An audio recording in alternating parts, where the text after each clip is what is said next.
Good evening. Now, the latest round of absolute migrant madness will see illegal immigrants housed in student accommodation.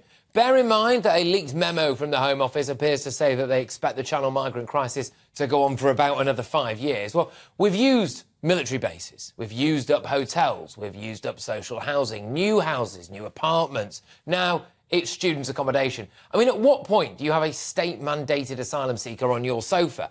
This upcoming academic year will see some fee-paying students have to be put up in hotels or hostels or told to find accommodation in a different city to where their university is, or indeed, in some cases, a different country to where their university is. Those students are saddling themselves with a lifetime of debt, already massively disadvantaged by virtue of the fact that top universities want more foreign students so they can make more money, their lecturers are always on strike, and all of this so that you can get a Desmond Tutu in underwater basket weaving from a former polytechnic. Anyway, there is very much a student housing crisis at the moment. There are also several 100,000 homeless people. There are hundreds of thousands of people who desperately need to flee violent partners, for example. There is no shortage of people who urgently need accommodation.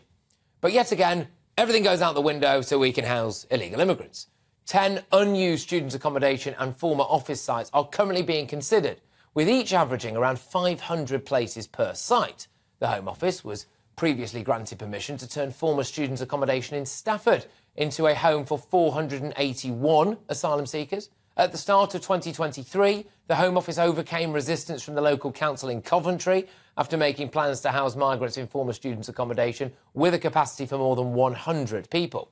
Apparently, Leicester, Portsmouth, Lincoln, Stoke-on-Trent and Huddersfield are also being considered. I mean, of course they are. At this rate, every single town and city in the UK will have them, as well as migrant hotels, as well as social housing, on top of legal immigration.